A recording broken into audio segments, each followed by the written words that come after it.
trumpet, bro. It'd be a tuba. It'd be bigger than a trumpet. Well, That's the image. That's pretty good. It's pretty good. Yeah, I imaged it, but actually, it wouldn't be either a trumpet or a tuba. It would be a larger, like a French flugelhorn. You can look that up if you flugelhorn. Flugelhorn. Yes. The show notes can reflect it. Not a frugalhorn. A frugalhorn didn't have much money. A flugelhorn for doing fugues. No, fugal, not feudal. No, I didn't say feudal. I said fugal for doing fugues. I don't know. Happy Mary. So, Dennis, it's another week. We're going with that one. This is good. We're on this, although your video locked up, which kind of sucks, so I can't see your gestures. Can you hear? Is my voice coming through? I can hear you, and you're being recorded. So later I'll see all your obscene gestures. Man, it's a beautiful day in Kalamazoo. It has summer is spring has sprung so tremendously. The explosion of leaves and colors. I will send you for show notes.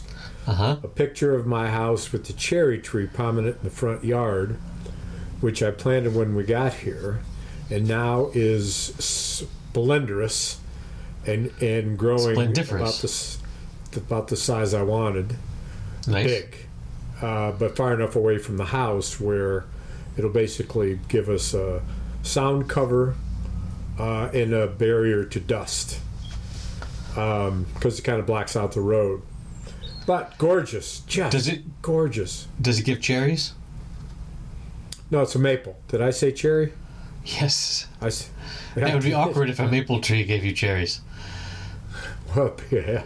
No, it's actually a red maple. Okay. Which cherries are red, so that's how that happened. Plus, I'm wearing a red shirt, so that's how that happened. Indeed. Good. Yeah, I'm falling into what they call the red trap, where the red shirt and the red maple conspire, take over my cortical vortex of my inner sanctum sanctorum and turn me toward all things red. You've been saying very communist things lately. Well, yes, I'm leaning towards socialism. You wanted to seize the means of production of this podcast, and I was saying that having none of that. I'd be a dictator for just one day. Just one day. Just the first day. Yeah, right. At that first day, Stephen Miller has 2,457 executive orders ready to sign. Trump does nothing but in the first 24 hours, nothing but sign these executive orders.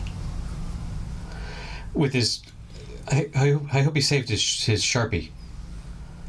Yeah, his famous Sharpie that altered the map down in Florida and Louisiana to show the hurricane and made it because he said it was headed toward someplace it wasn't, and he put a balloon.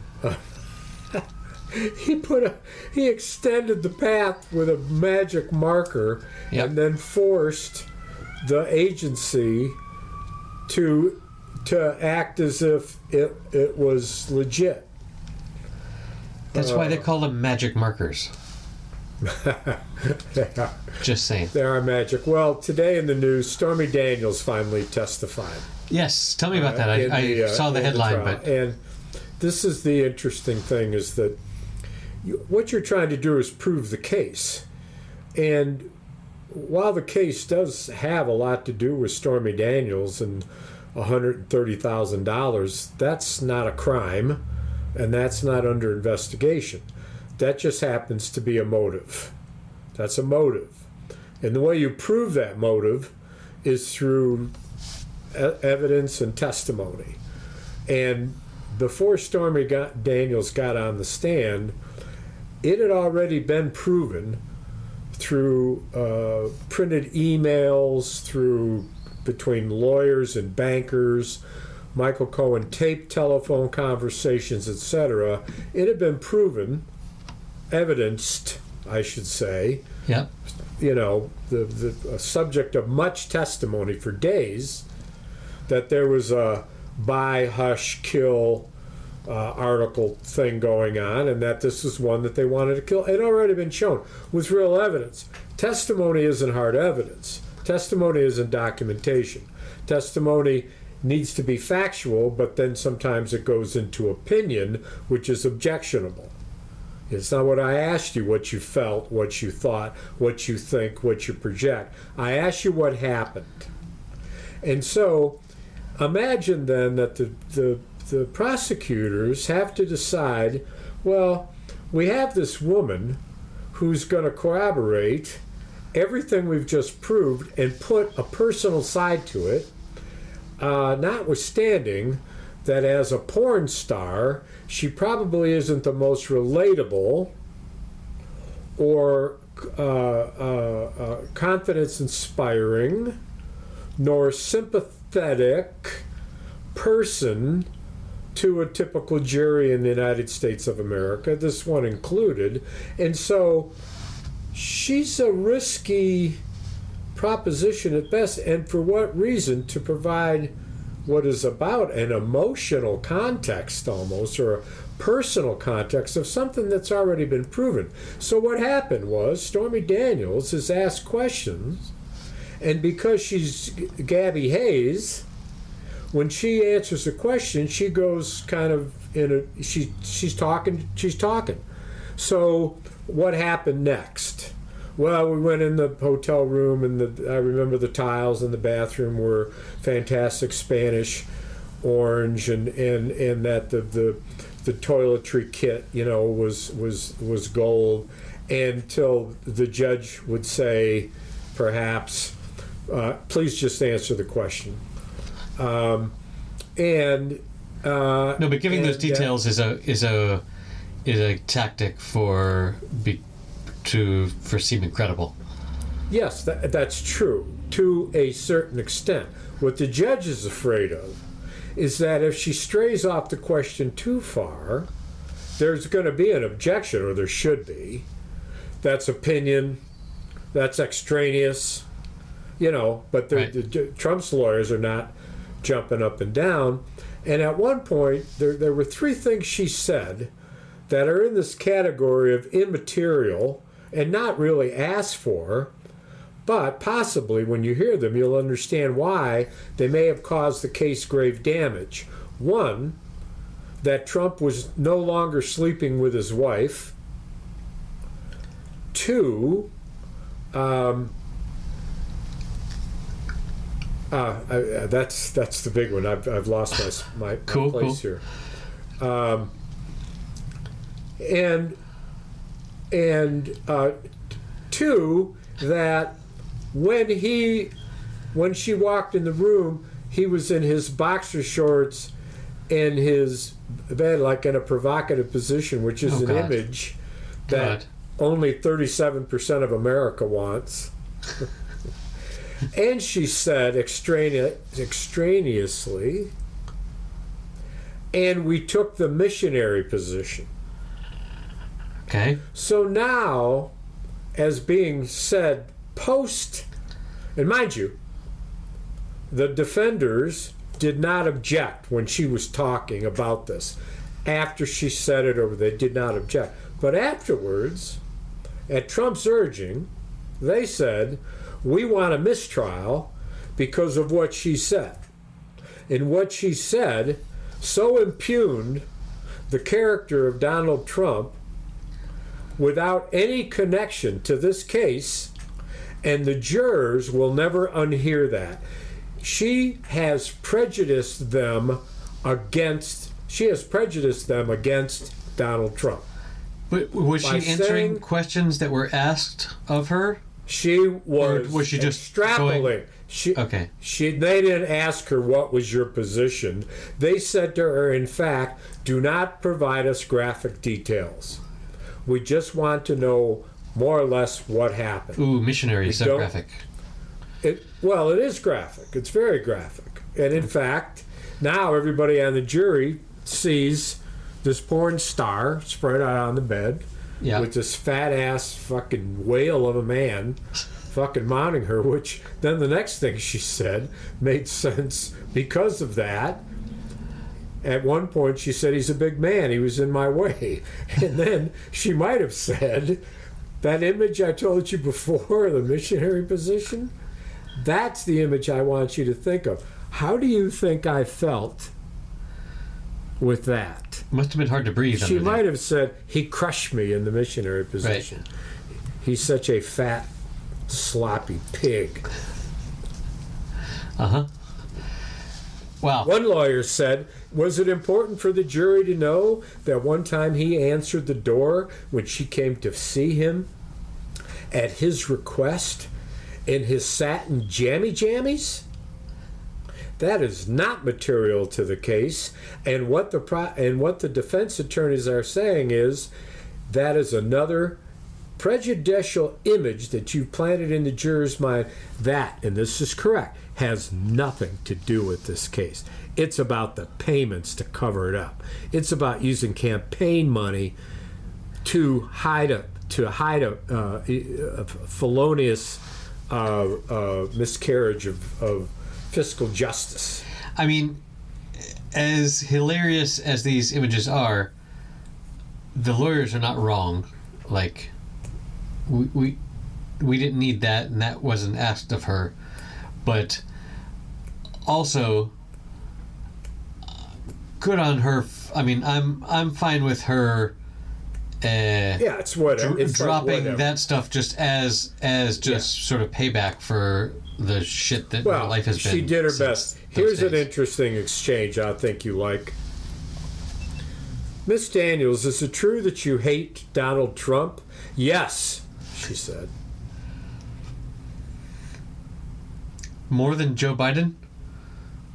That should have been the follow-up. Yes, she said. Are you kidding me? Well, should lawyers be able to ask witnesses, do you hate the defendant? Like, that seems not... It gets at the point of motive, Your Honor.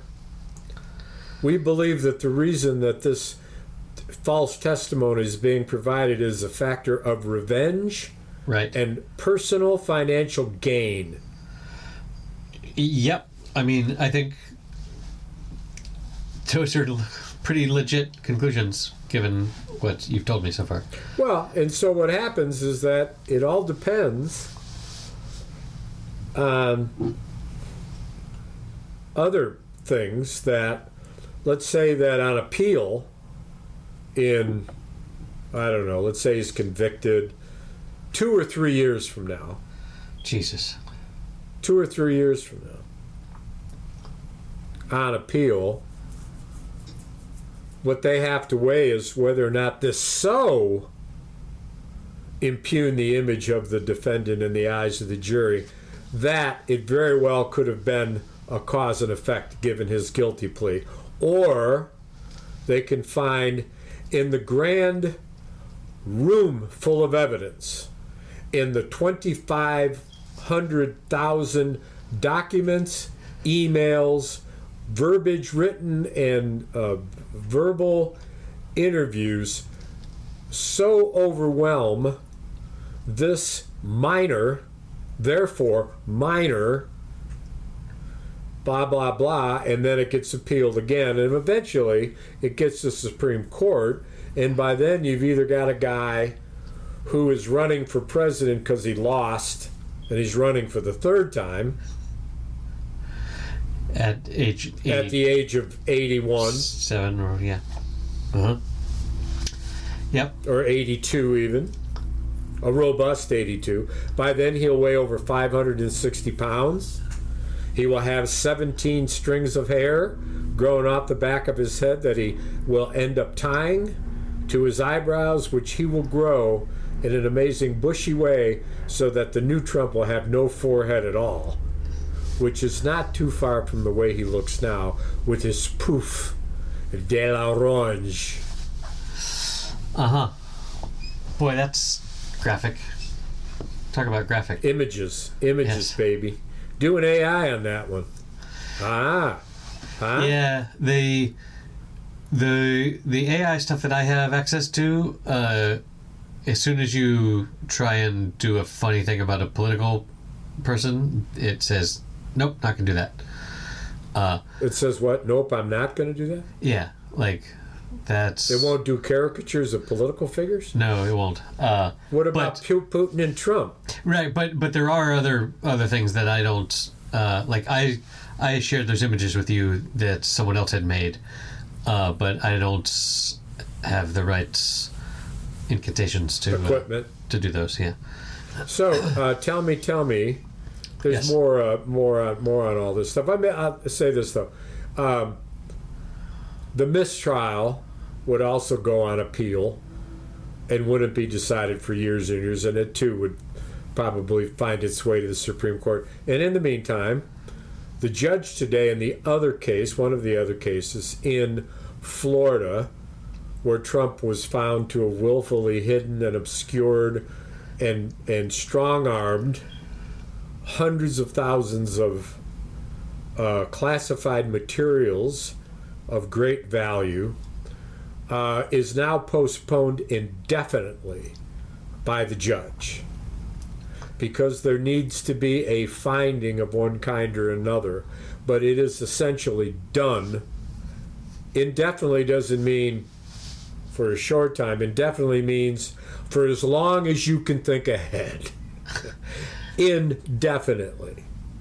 So it's just like, I'm not going to rule on this, and because I won't rule on this, no one else can either. Because and she may have sent back a decision to the lower courts that would have to reaffirm, and until they do that, and they've got all sorts of stuff they've got to do, until that happens, as far as I'm concerned, it's postponed indefinitely. When that happens, I'll decide then, I guess. But I don't know the details of that. I just knew the headline. And in the meantime, the Supreme Court is still waiting to publish not what their opinion is of this case before them of absolute immunity, to just saying that they're going to make some decisions about the process. Yes, they're going to, and it's a procedural decision that has to happen next. They're not going to just opine, is my understanding of it, and so that effectively is delayed now until after the election. So it'll get a little complicated if he's elected, of course. But there is this statistic that we've talked about before, I'm sure recall, is that there is a percentage, a significant percentage of independents for Trump currently, and conservatives for Trump currently, and of course more of the progressives, right? Yep. That they will not support him if he's a convicted felon. It's 35%, 22 to 35%, I recall. Yeah, but those are was hypothetical. Right, it's hypothetical. Well, that's what polling is, but that's why they give it a plus or minus margin as well. Right. But how many of those are like, oh, if he is convicted, are going to stand by that, and or just going to let's say find half, some rationale to... Let's say half of the 34%, 17%. This election's going to be decided by 3% or less. True that. Or less. So it doesn't have to be a remarkable margin.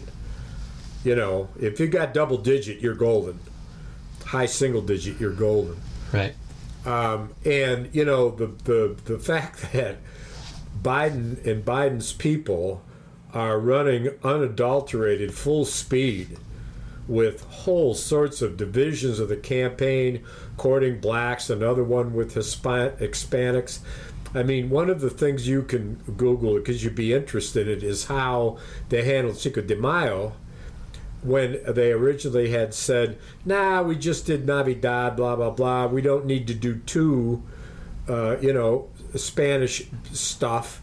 Right. Every ethnic group gets one kind of thing. And Trump's like, look at my number slip with these Hispanics.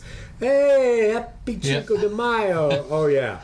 And you can read these accounts of the crazy shit they did with the bands and the music and the stars and the people and the tributes and the testimonials and the shaking of hands. And this is happening while Trump is in court another day. Yeah. With a prostituting stripper testifying. And so let's say that felony notwithstanding, at some point, people are like, a Christian housewife says, you know what? I just can't take it anymore. He's a bad man. This is what we thought before, when it was obvious to all of us that he was a bad man. Like, right? Like, the grab them by the pussy thing was enough. Well, and you know that this is a main piece of the puzzle of this case, is because the interesting thing is the Stormy Daniels situation about her going to the press and getting paid $15,000 to do an article and blah blah blah. All that happened before the Access tapes, right? And they didn't really pay that much attention to it. It wasn't going into the national press at that point. But when the Access tape thing came out, it was instantly so damaging. There immediately followed a series, 6, 8, even more women who came forward after Access tape, which was broadly known.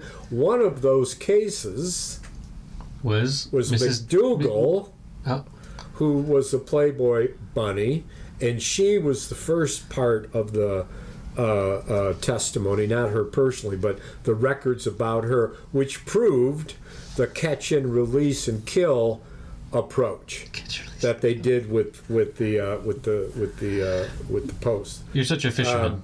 You say catch and release and kill. That's good. Yeah. So, and so, independent of whether the case is marred, slowed down at the worst, or at the best, probably, because of the Stormy Daniels testimony, this other part of it is, I wonder what less of a conviction, what's something less of a conviction would maybe not have an effect on 34% of the independents and blah, blah, blah, blah, blah, but only a third of that. Because it wasn't a conviction, but it was so graphic and so obvious that, that's enough for me. 10%. I'm just saying. I'm just giving you numbers. I've lost faith that any evidence of impropriety by Donald is going to change. Like, we know, everyone knows what kind of a person he is, and we've all made up our minds already.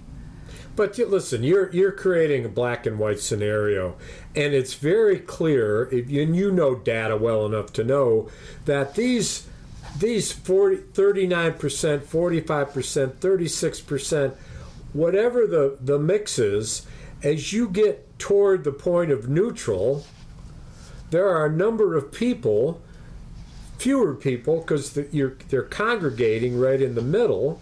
Right. But there's a number of people that really you get to a point where it could go either way. And I'm not telling you that that's 5, 10, 20 people, but when you're interviewing 450,000 people or 45,000 people, whatever they're doing, that's a lot of dots on a fucking graphic. And you'll see those dots, and you'll see them bleed. Well, here's the thing. the difference in the vote is going to be in 5 or 6 states, and it's going to be less than 3% of the vote. That is like 100 dots in a county. That's so dumb that it comes down to so little. Well, that's system. a whole nother subject. Yes, your faith, I know. your faith in the opinion is understandable, but not backed up by scientific evidence. And so, in light of that, you successfully search, well, for another reason to be unhappy about it. And I'm unhappy. We can talk about that reason too, No, which is that you can't believe it, or what's wrong with people, or stuff like that. But it isn't that you're either black or white. That's not true. No, but That's not true.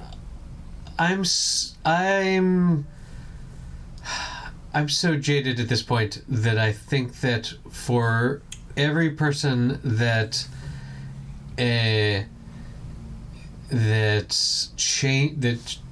decides that, oh, he's such a bad human, I'm going to vote for the other guy. For every one of those, there's another person that looks at the ballot and is like, this guy's in the news all the time. Like, sure, I know that name. Like, even though he's running against the frickin' literal president. Yes, but that would only be true if it was 50-50. For every one of those, there was one of those. That means that the same exact number, right, of people, right? And I find that for sure there are people who are in the latter case that put a check next to his name because, oh, that's the guy everyone's talking about all the time. Yeah, there are a non-zero number of those people. Or my uncle loves him, or that's why my husband put the flag up outside, or whatever. And so right. This whole political, and let me tie this back to the criminal case. Everything that a campaign does is intended to have an impact on the outcome of the election. That's in by favor definition. of your candidate. Yep. Everything. And you can do anything as long as what you're doing doesn't include breaking any law to get that edge. Right. If you're breaking a law to get that edge, then let's say that you beat up the candidate and say, I'm tougher than him. That won't fly. If you use campaign contributions for the defense, that won't fly. So as these things unroll, the question is, will there be a conviction of a felony prior to the election at any court level? And who knows, but right now, majority of Americans expect Donald Trump to be convicted. A majority of Americans. That came out today. A majority. And so, what does that mean? You know, what does that mean? What is that? That is, based on everything I've read or heard, yeah, it sounds like, yeah. Yeah. What does convicted even mean in this like convicted yet under appeal. And like, it's like that Daily Show thing I sent you of where the judge was like, if you keep breaking this gag order, I'm gonna have to consider punishing you. And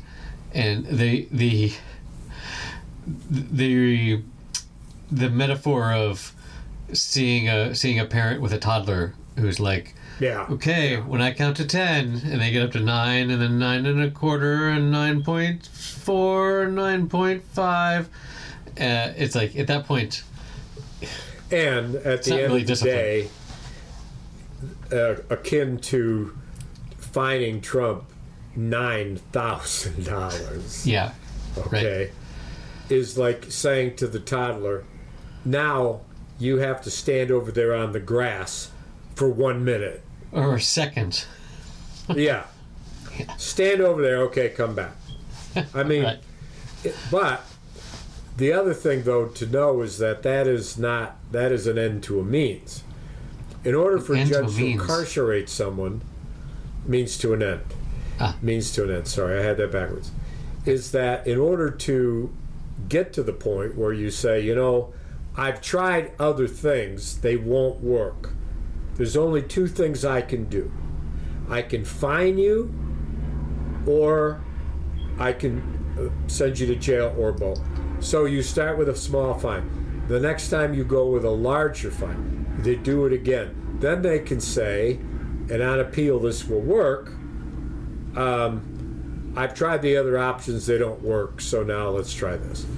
And so while it's like $9,000, it's like, well, you got to have a first step, so sure, there it is. But so are we saying the death penalty is off the table? I don't know. I think that it would be an interesting thing to say, what is the likelihood President on death row being Trump being killed? Trump being killed. Like assassination? By execution or assassination. Yeah. Execution. And compare that to like the risk Jimmy Carter currently has. Right. Or at the age of what? 98?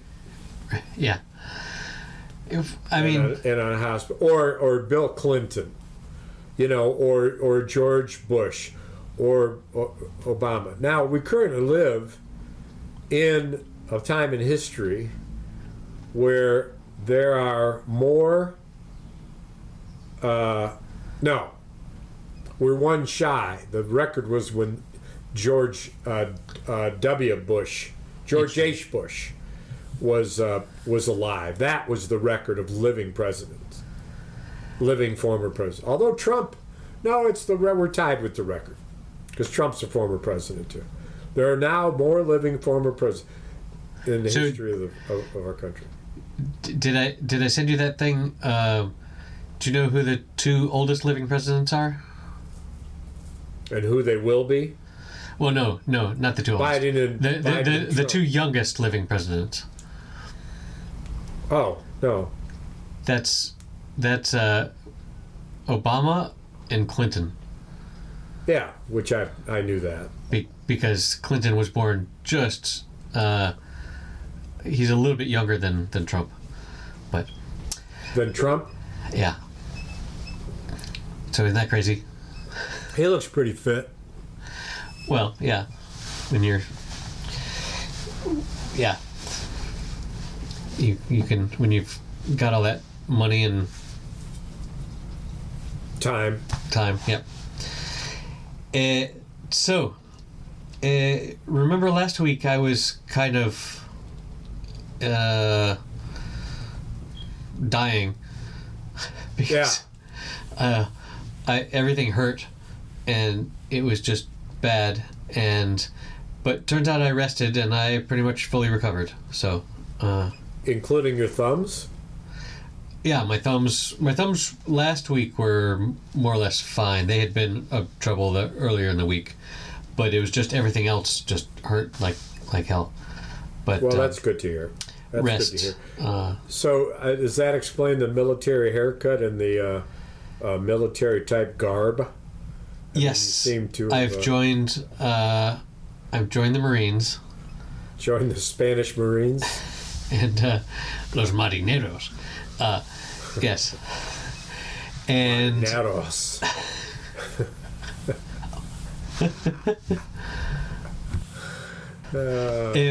And yeah, so I got a haircut. My hair was getting too long, and too long.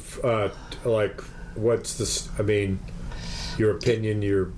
It's the way you like to look. Yeah, when my hair gets down like over my ears, I'm like, we need to cut this. I feel the same way. Yes, I can imagine. I don't have any hair over my ears. And I am reporting to you today, not from my usual location. I am about a 3-wood from Hyde Park. Do you know where Hyde Park is? San Francisco, California. No. Hyde Park. Hyde Berkeley. Park. Oh, you're trying. That's good. Where No. is it? I'm in London. Oh, that Hyde Park. Yeah. Here in London. I just... Hello. Hello.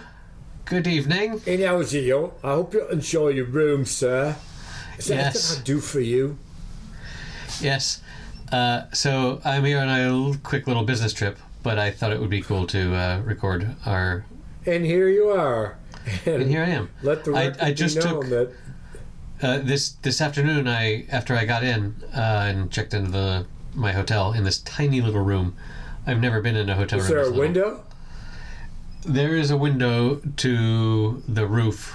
That there's no view, but I've got this Terrible. tiny little bed. Like when the hotel room door, like out to the hall, is open, you can't open the bathroom door. And nor can you do anything, like you have to close that door before you can do anything else in this room.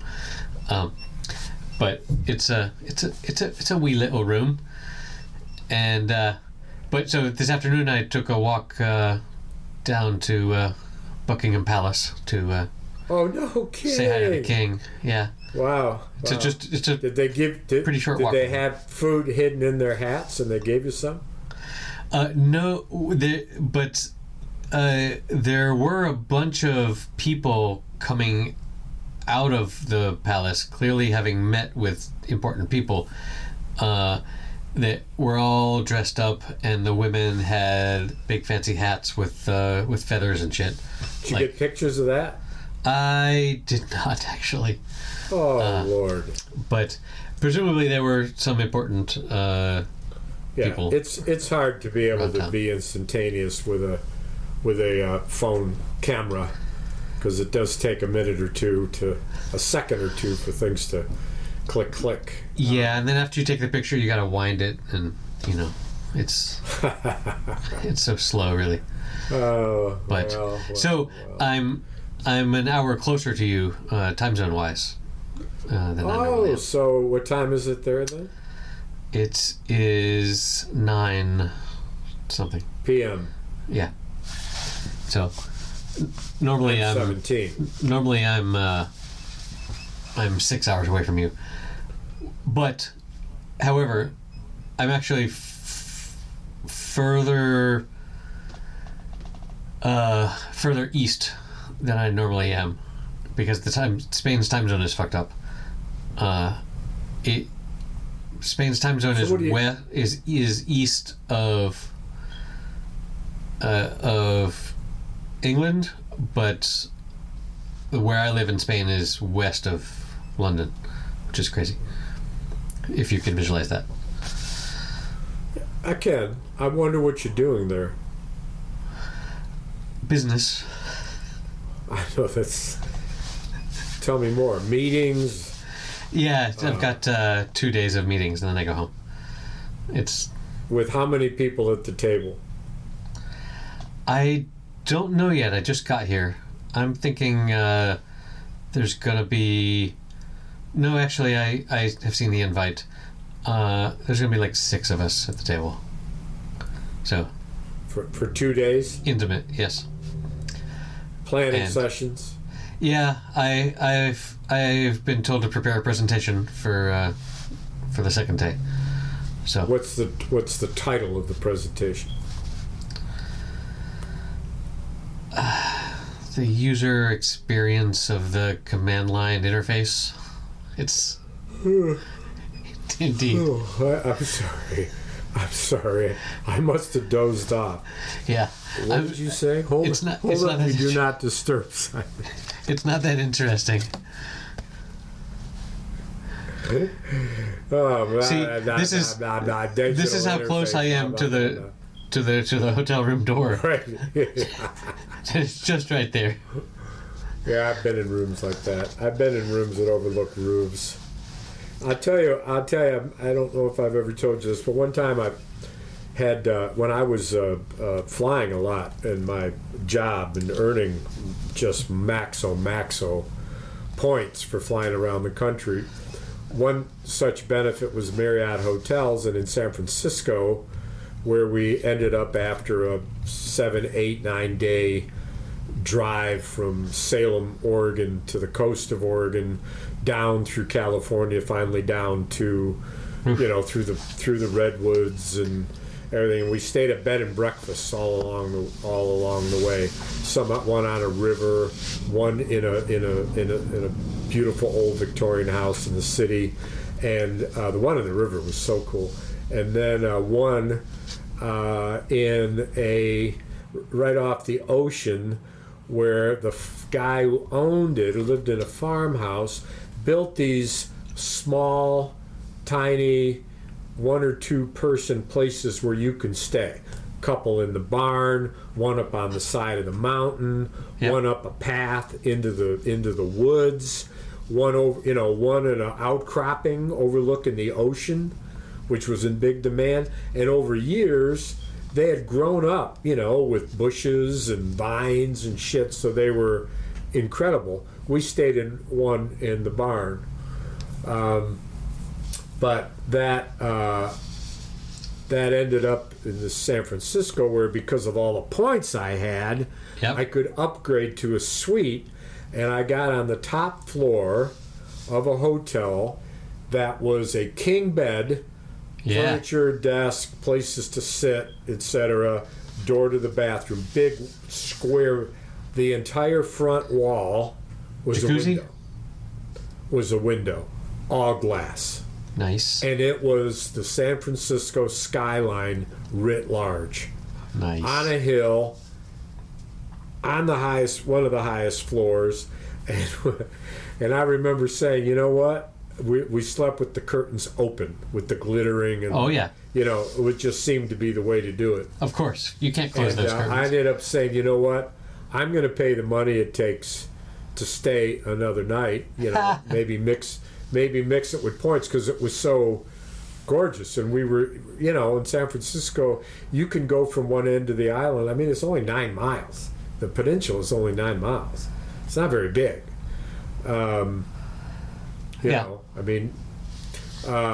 But meaning such access, although hillier and shit, to get to great restaurants and bars. I mean, I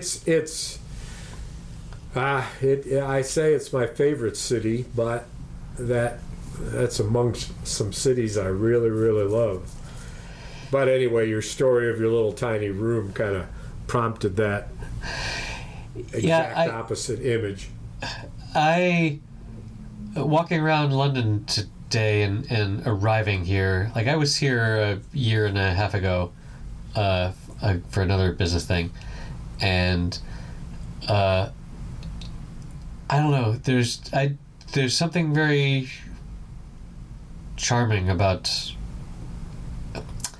England, but more about London specifically. Like, there's just so much history and important shit that went down here, and this sort of culture. Like, I saw some articles recently about how some celebrity American, like, actors and stuff have been posting on Instagram or whatever, have been very positive about London, about like they're having such a beautiful time and it's such a beautiful city. And the article was, London is amazing if you're really fucking wealthy and you can go to all the nice places and do all the nice things. But and this is true of every city, I suppose, but there's an awful lot of people in London that are not living very well, just because of the income disparity and blah, blah, blah. So are there ghettos? I mean, I haven't seen any, but I don't go there. But yes, I think there for sure are. Is there a ghetto tour? I have not. It's probably a service of the local Democratic Party. Yeah, I went to London and I didn't see any street urchins. Oh, that reminds me. Random thought. Just forgot something on the political desk. One of the potential vice presidents for selections for Trump is a woman who's the governor of South Dakota, who's a woman. What's her name? Kristi Noem. Kristi Noem, I think. Yeah, Noe, Noem. And she wrote a book. Yeah. And in the book says that she had a puppy that was untrainable, so she murdered it. And listen to this. This is a switch. Instead of Trump endorsing it, his campaign said that she was no longer on the short list. Yeah. In what looked like a typical political savvy move, which you're not usual hearing out of Trump's lack of preparedness, although there are significant articles about the amazing amount of professionalism and organizing that he has taking place all around him. Around him. He's not doing it. Back to London. No, he's not doing it. Yeah, that whole Noem story is just what a way to shoot yourself in the foot.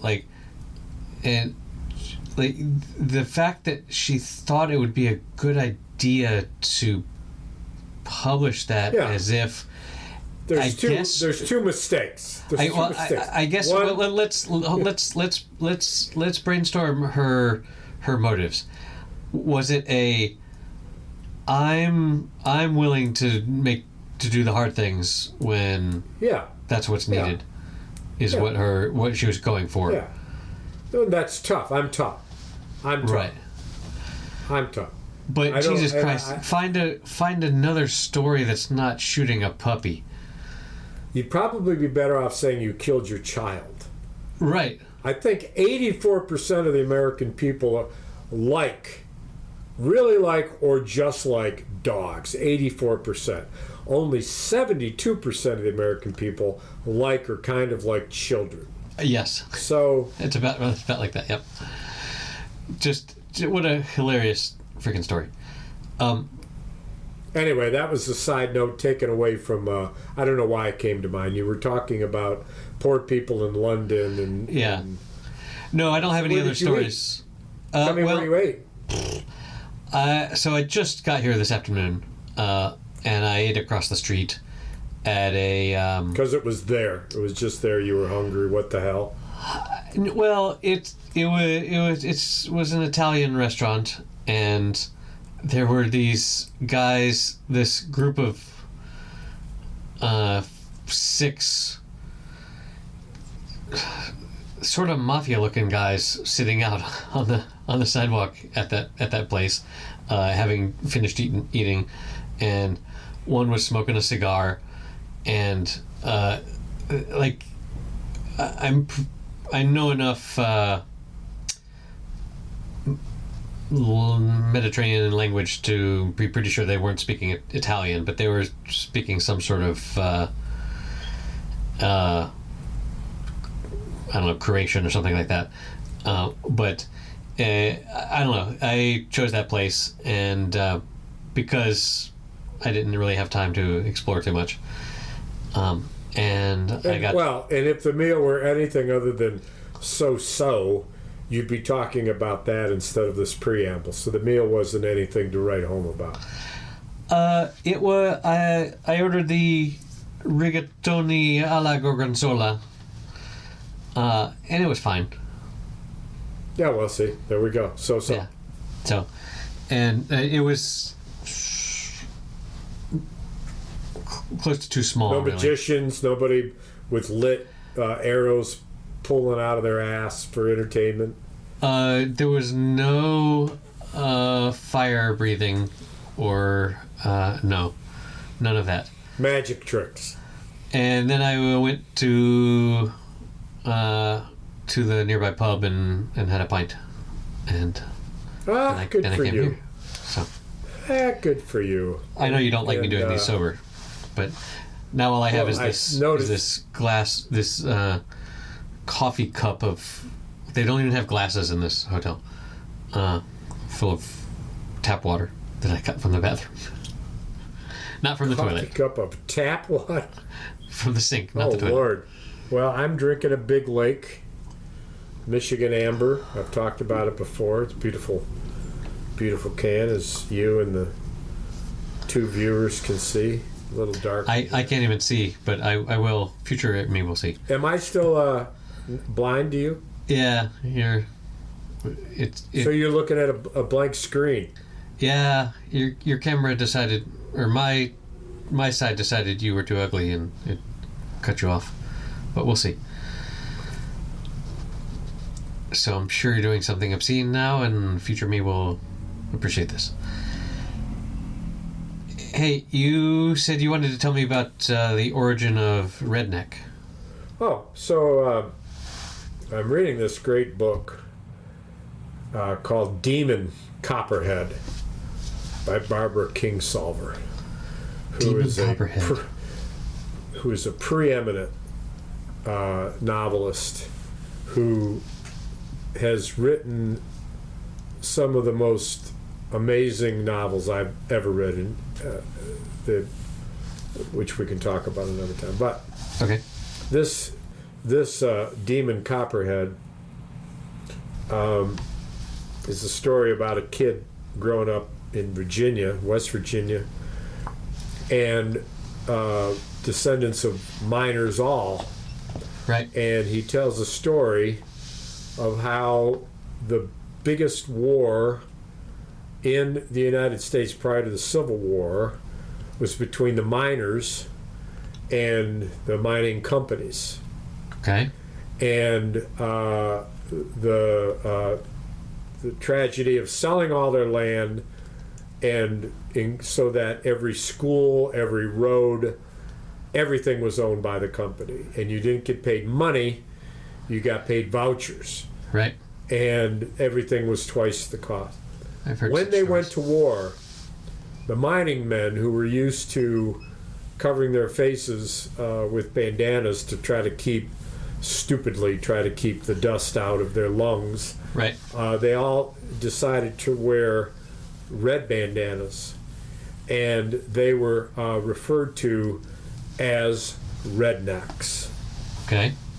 And that is the origin of the modern day term that most would say is like a mean-spirited hillbilly, a redneck, or whatever. But that is the origin. You didn't know that. I did not know that. That's very interesting. Now you know it. Huh. And you can pass it along. This is dinner type banter. Yes. I just always assumed that it was related to working out in the farm and getting sunburned. But I can't say I blame you, but in fact, as the story goes, this was the origin. Thank you for not blaming me. That means a lot. Well, it's in my contract. Solidarity. To bring you along. Yes. To bring you along. Oh, by the way, I'm working again. Are you now? I am, and having business meetings in London. Or is that just me? Oh, not quite that grand. Let me put it this way. You know my carpentry home improvement? Yes. For every hour I work under my contract, it is the equivalent of working 5 hours as a carpenter. And so okay. I've got some bids out Way to go, white collar. Yeah, there's some bids out there for building a fence and for restoring a garage, and I'm thinking, I wonder if I can keep this up.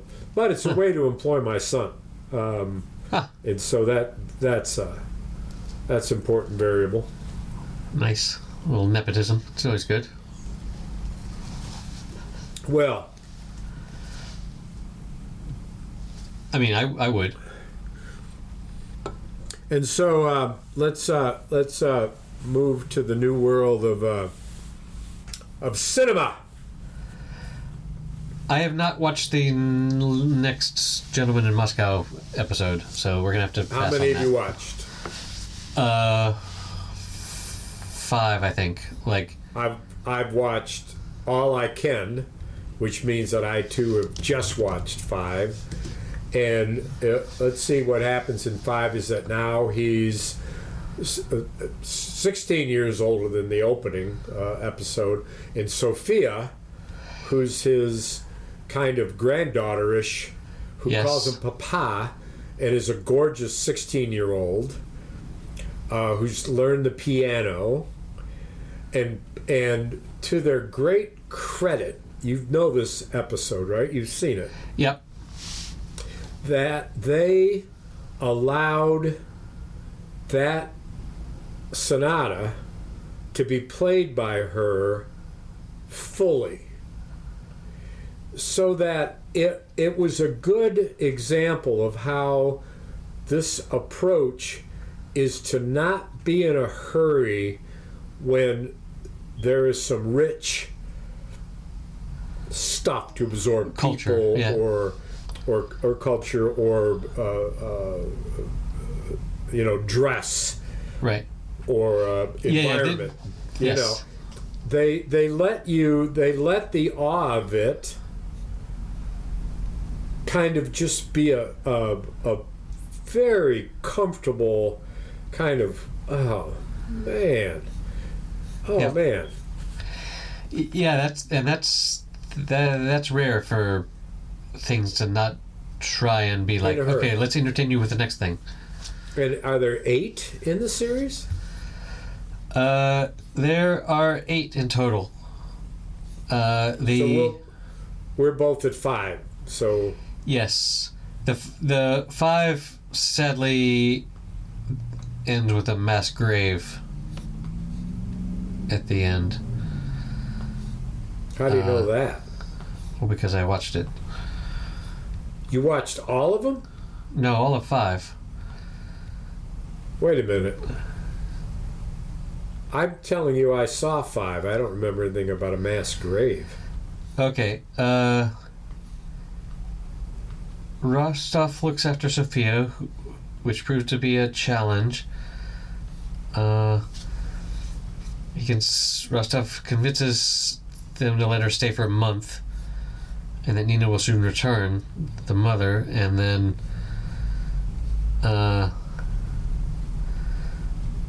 let's see, German. Yeah, okay. In a month, yeah, and then the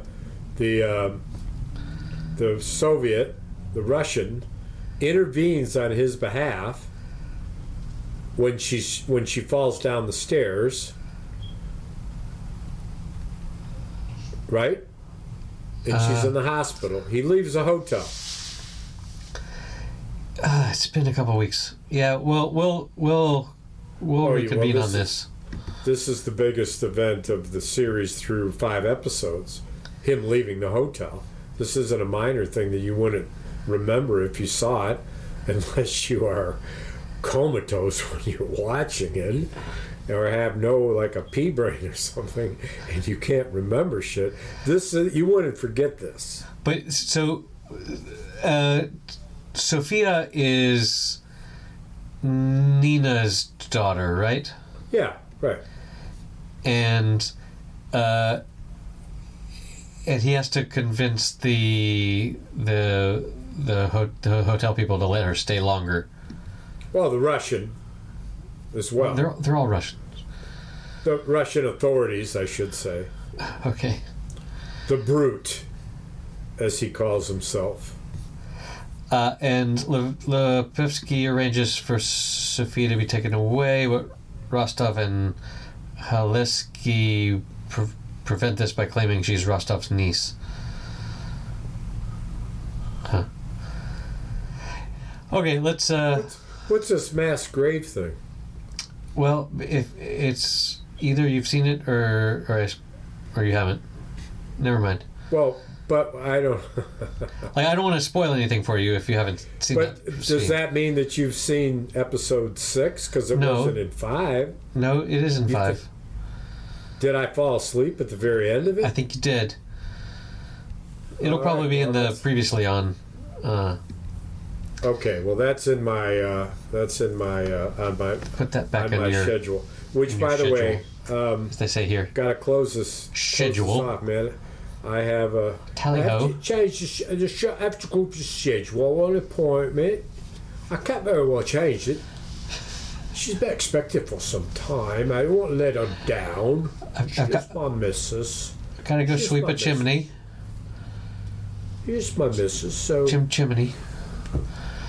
chim chimney, chim chimney, chim chim chiree. Da, da, da, da, da, da, da, like me. Chim chimney, chim chimney, chim chim chiroo. Ba da ba ba da. Fuck you. Those chimney sweeps. Stop disturbing me. Okay, we'll talk next week. Don't close everything down.